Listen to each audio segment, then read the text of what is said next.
میں ان سے پوچھا کہ آپ کی تنخواہ کا یا آپ کی جو مالی معاونت ہے اس کا کیا بندوبست ہے؟ ایک ہی جواب آیا. 4-5 حضرات سے میں نے ابھی بات کی آپ کے سامنے. ایک ہی جواب آیا کہ مہینے کے آخر میں ایک آواز لگائی جاتی ہے کہ جو امام مسجد ہے اس کی تنخواہ میں اپنا حصہ ڈالیں. تو کوئی 100 روپیہ دیتا ہے, کوئی 200 روپیہ دیتا ہے, کوئی 50 روپے دیتا ہے. تو میں نے پوچھا کہ کل ملا کے مہینے کا کتنا بن جاتا ہے؟ کسی نے مجھے 10,000 کہا, کسی نے 5,000 کہا. تو مجھے میرا دل بہت دکھ بھی گیا. میں نے سوچا کہ جو ہمارے لیے اتنا بڑا احترام کا مقام ہے, ہمیں جن کی تکریم کا درس بھی دیا جاتا ہے, جو ہمارے لیے مذہب کا ایک روشن چہرہ ہے, تو مجھے افسوس ہوا اس بات کا کہ صدا لگا کے ان کے لیے جو مہینے کا ایک ان کا جیب خرچ ہے یا جو ان کے خرچ ہے وہ اکٹھا کیا جاتا ہے. اور ظاہر ہے آپ کے بھی وہی خرچے ہیں, آپ کے بچے ہیں, آپ کے ماں باپ ہیں, آپ کے گھر والے ہیں, آپ کے کچن کا خرچہ ہے, آپ کے بجلی کے بل ہیں, آپ کے گیس کے بل ہیں, اور جن کے پاس کوئی سواری ہے اس کے لیے پیٹرول ڈیزل کے بل ہیں. تو مجھے احساس ہے کہ یہ آپ کے لیے کتنا مشکل کام ہے کہ جو روزمرہ کے جو خرچے ہیں, ماہانہ جو اپنے خرچے ہیں ان کو پورا کرنا مشکل کام ہے. تو یہ ایک بہت چھوٹی سی رقم ہے, 25,000 روپیہ مہینہ. ہم نے 15,000 سے بات شروع کی تو میرے والد نے کہا کہ جو امام حضرات ہیں وہ بڑے لوگ ہوتے ہیں, تو 15,000 تو بالکل نہیں, آپ کم از کم 25,000 سے ان کا آغاز کریں.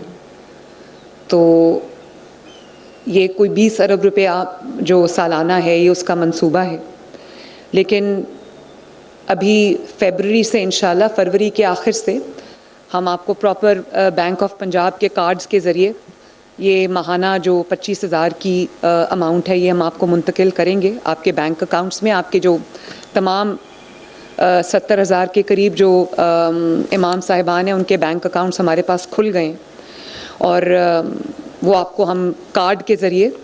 جس کا نام اعزازیہ کارڈ ہے برائے امام مسجد, وہ ہم آپ کو اس کے ذریعے ٹرانسفر کریں گے. لیکن جب تک آپ کے کارڈز بن رہے ہیں اور یہ پروسیجر اپنا ٹائم لے رہا ہے, تب تک آپ کو پے آرڈر کے ذریعے انشاءاللہ تعالیٰ یہ جو آپ کا حق ہے, چھوٹی رقم ہے لیکن چلیں تھوڑی بہت اس سے اگر آپ کی زندگی میں آسودگی, آسانی آ سکتی ہے تو میرا خیال ہے کہ میری اس سے بڑی خوش نصیبی اور کوئی نہیں ہے.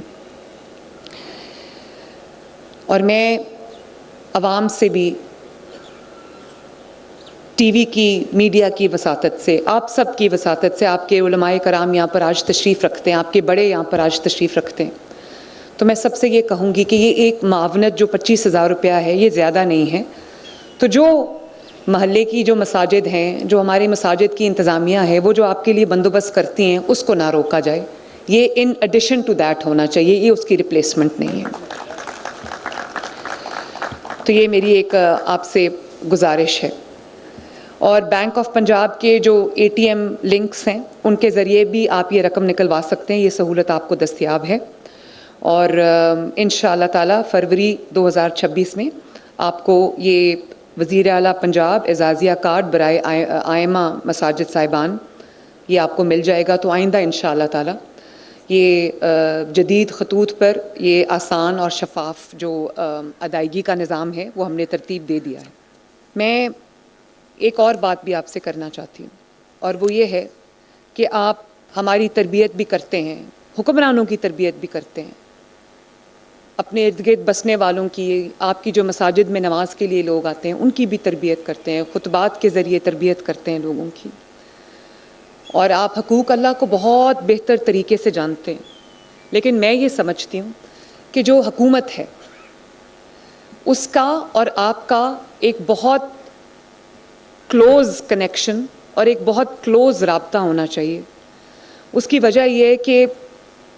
یہ تو آپ کے لیے ایک چھوٹا سا نذرانہ ہے, چھوٹا سا ہدیہ ہے,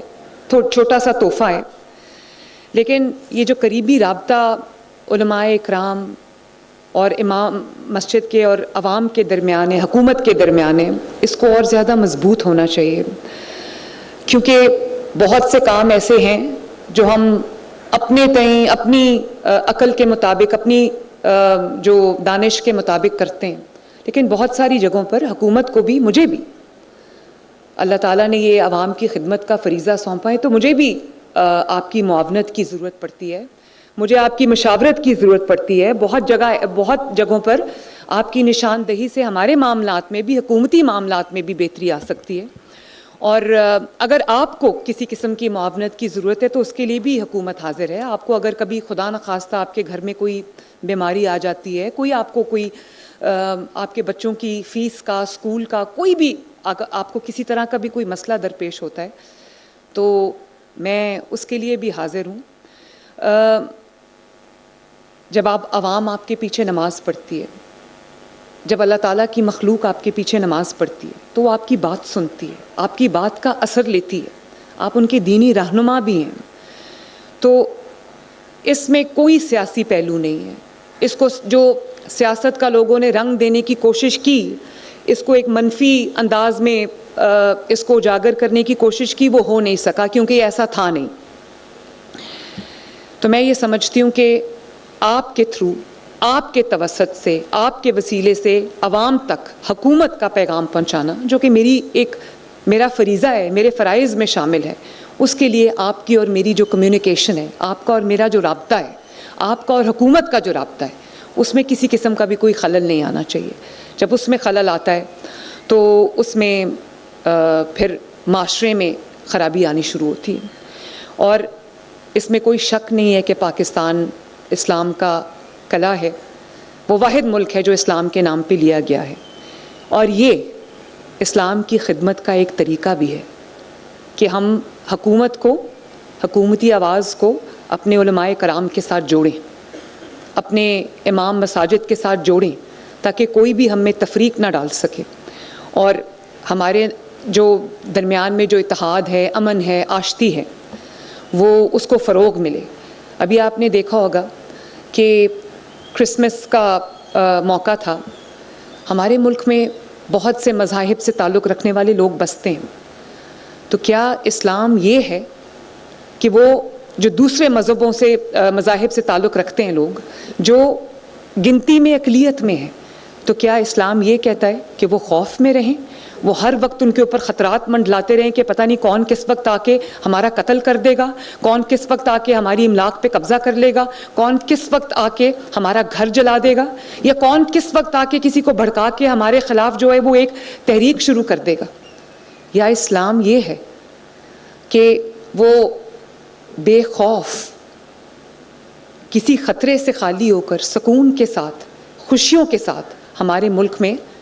ہمارے درمیان اپنی زندگی گزار سکیں؟ ایک حدیث جو مجھے بہت پسند ہے، اس کا یہ مفہوم ہے، مجھے حدیث کے الفاظ یاد نہیں ہیں لیکن اس کا ایک مفہوم ہے کہ اگر کوئی کسی غیر مسلم کی ساتھ کوئی زیادتی کرے گا، یا اس کے ساتھ کوئی ظلم کرے گا، یا اس پہ قبضہ کرے گا، مفہوم بتا رہی ہوں،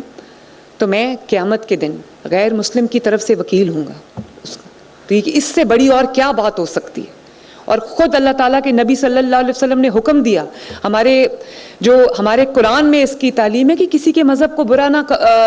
کہو تاکہ وہ تمہارے مذہب کی بھی عزت کرے۔ تو ہمیں یہ آپ کے ذریعے پیغام جانا چاہیے کہ جو مذہبی منافرت ہے، جو تقسیم ہے، اس کو روکنا خدا کے واسطے یہ آپ سب کی ذمہ داری ہے، یہ علماء کرام کی ذمہ داری ہے، تاکہ ہمارا جو معاشرہ ہے وہ امن کا، آشتی کا گہوارہ بن سکے۔